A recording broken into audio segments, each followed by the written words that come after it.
Over there. What they're doing is this barrel roll. It's a good way of getting in and actually grabbing food and feeling around for it. And so he probably picked up something either I've scattered or something has come downstream, which he's very interested in, and is trying to get to that. So different ways of feeding them. They feed on absolutely everything they can find, including rats, mice, voles, and ducks, which they find out in their native parts of Asia. Well, if you come for the breakfast feed before the zoo opens, so we actually keep that one before the public arrive, because instead of having Weetabix and hot sweet tea, we actually have quite an interesting breakfast. It's lovely defrosted rat and mouse, which we don't do at lunchtime, because it might be very good for their stomach, all that lovely fur, bones, blood and guts, but it doesn't do much for the visitors watching. That's an important part of their diet. What we've avoided is too much fish. There's too much fish like sprats, there's so much bone in it, it's sea fish, doesn't actually do their digestion system very much good, and it can give them kidney stones and liver stones. She used to kill a lot of Asian otters very young in zoos, so we don't actually use fish at all, apart from on one or two occasions during the year. There's just clowning around over there. There's something interesting over by the fence, it's just checking out so you can get to it, and that keeps testing out that otter brain, those otter hands, and keeping them very sparky. So you can see those fingers being used to try and work out whatever it is, and if it's something outside, I'm going to try and pull it through the mesh. So lots of interesting ways of keeping them sparky. Mike is now about 8 or 9 years old, so as an otter he's quite a grand old man. We hope, before he's too old to have cubs, that he'll actually successfully pair up with his new partner, and we'll see more cubs born here, because he has been a successful father in the past. In fact, with Jenny, he gave birth to a very exciting otter called Cinnamon, who's very special. You'll see her in the guidebook and in some of the postcards in the shop, because Cinnamon was an otter quite different from most others, because she wasn't brown. None of that brown camouflage. She was actually the grey muzzle colour all over, and she was a pale or grey Asian otter, and she's so famous we've actually had postcards printed of her, and she's actually gone off to pair up with a male from Paradise Park down in Howe, another of our Federation zoos that we're linked in with, and the two of them now set up home in a wildlife park in Wales. So that's Cinnamon. We're waiting for her to successfully breed, and we're keeping our fingers crossed before Mike is actually too old to successfully rear cubs, that you'll actually see cubs born here. Now, Asian otters are now, in many areas, beginning to recover their numbers. In one or two areas like Vietnam and Thailand, they're still actually quite low in number, mainly because the chemical pollution has affected British otters. The same has happened in many of those areas.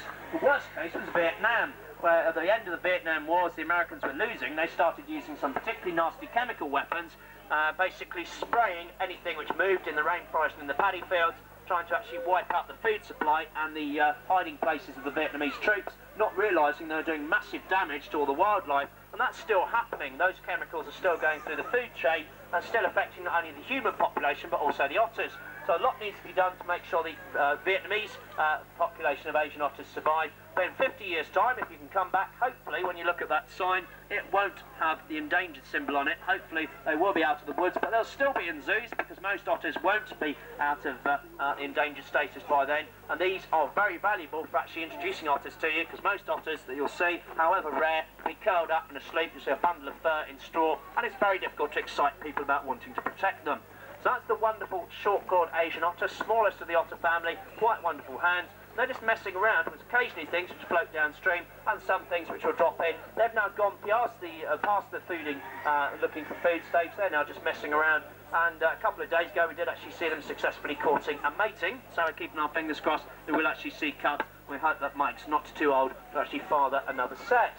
So they're going to search around for food. It's now a very important feeding time of the day. We don't actually do the next feeding talk actually in public, as we're told the animals involved have such disgusting table manners and a bad diet that we're not going to encourage you by doing the feeding talk in public, because it's now zookeeper feeding time, and we head off to get fed, so we'll do that quietly and out of the way. But once we've had our feeding time, we'll be back at 2 o'clock for the animal encounter around the village farm, where hopefully you can meet one of our wonderful hedgehogs from the Wildlife Hospital, and also one of our iguanas in the hands of our reptile keeper Gary. So that's look forward to at 2 o'clock. And the big cat feed at 2:30, which is a bit like this. We hide the food, we smear the meat around to encourage that nose, we use rope pulleys to make them jump up for their food. The only thing we don't do is actually go in with the big cats, because they'll do more than bite your ankles out of a sense of fun. So that's the big cat feed to look forward to at 2:30.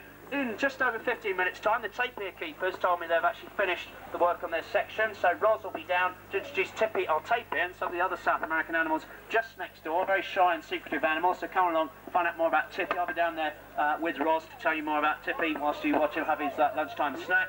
You can see one of our rare Brazilian tapirs. That's about 1:15, extra to the feeding programme. And then animal encounter at 2, big cat feed at 2:30. And if you're around in the trees, you'll be able to see between the Tarzan Chow and the Dragon Maze a small group of free-ranging cotton-top tamarins who very successfully released there 2.5 years ago. They've now just had their 5th group of young ones up in the trees, very successful.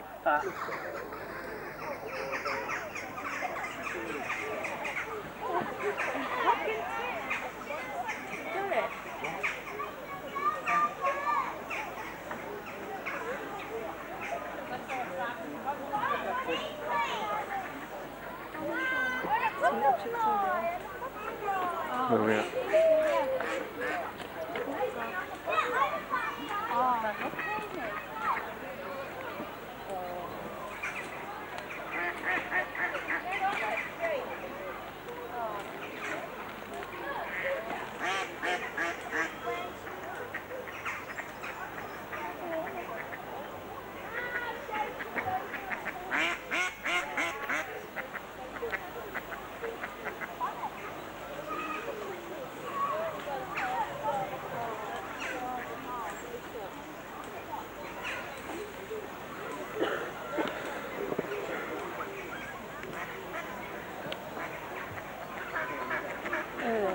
You filming that thing that shed? Mm-hmm.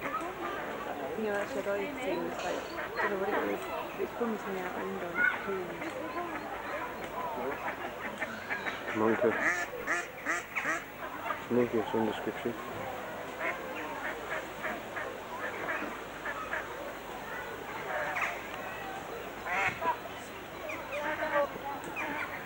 You're not even there, is it?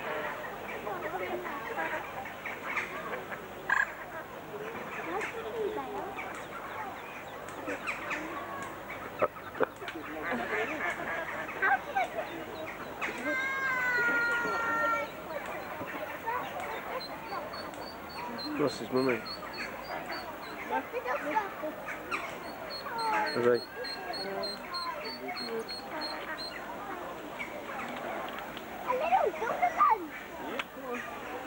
Found the money.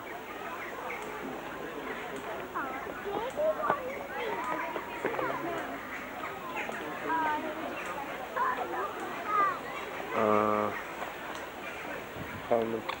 There's a bloke in it that's black. That's right, blocks are black and no one's are brown. It's from that. In its cage. Yeah. I don't even get doing that to me. We'll come back to it in a minute. We'll go and look at the next fence up there.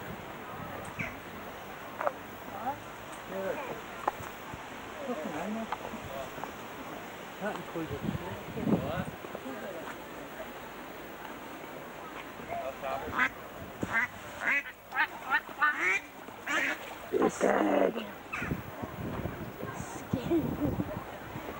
Kick your ass, boy. It's a beefcake.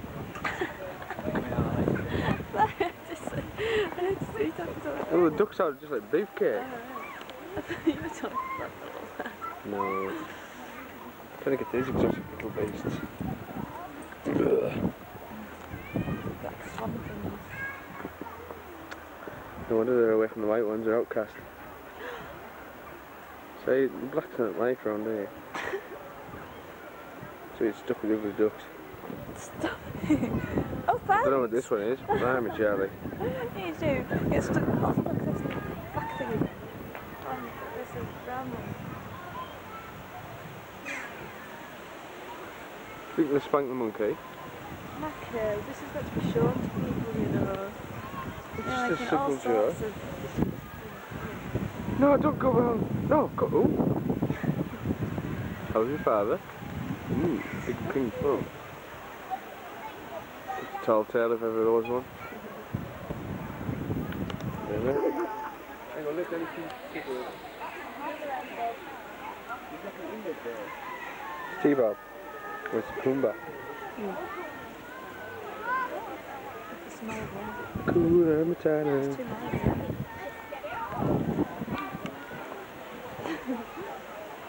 Hakuna Matata.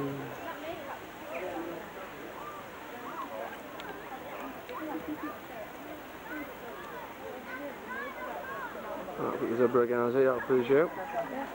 Actually, like the little meerkats. Cool, aren't they? There's my mate. There he is. My friend. He's the one that waved at me. Oh, is it? Yeah. You know that, do you? Yeah, it's John. John! John! John! John!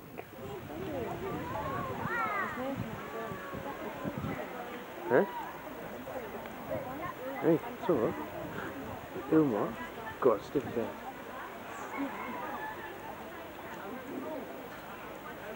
Beautiful, isn't it? Really, really beautiful.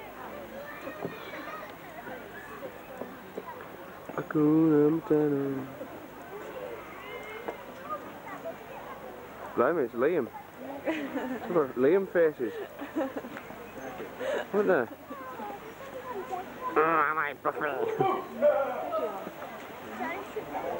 It's Cameron up, this one's Cameron. Cameron! Oh, look, there's another one going. Oh, look, this one on top there. Yeah, I'm looking. Is it not the one on top? In a minute. Which one on top? And that's a bit red. It's a human. It's not a human. Oh, there you know. That's the wrong bit. Hey! Dave! That's the guard, isn't it? The king surveys his country. To give you a scope of how small we are. Yeah, tiny.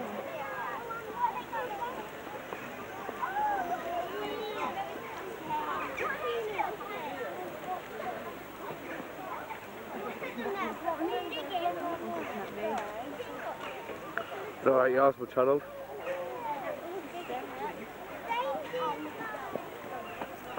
They do, they look just like Liam.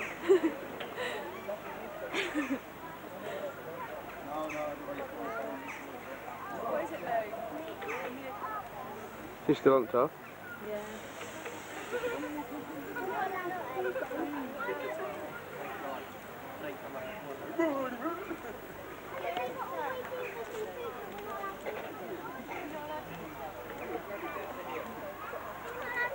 As he come here.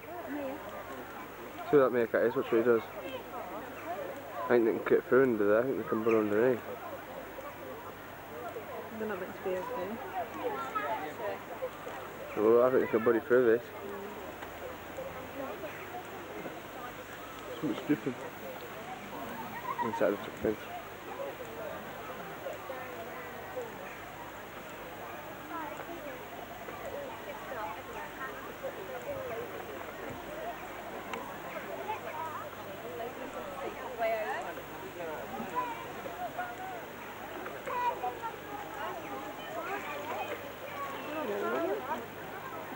Huh?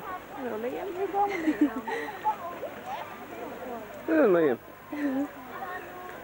Meerkat.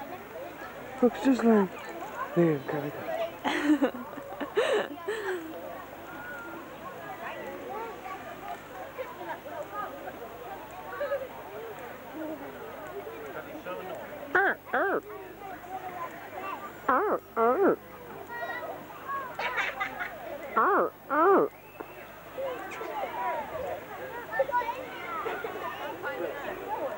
You're merely a meerkat.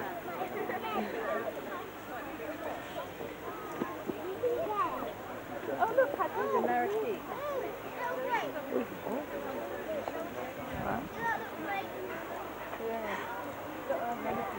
There's one called Poe, one called Tinky Winky. Poe. There's two Poes. One's Tinky Winky. Look at it. I'm right, I've got a brilliant shot of the zebra. Yes. It's a funny thing about the zebra is when you see someone getting on top of it, overcast stuff.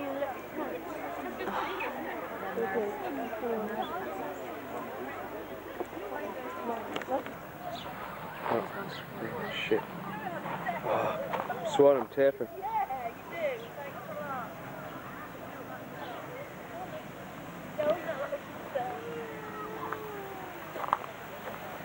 Fantastic, isn't it? I mean, really is beautiful. Oh, look. There's everything coming out to peck and we're going to run.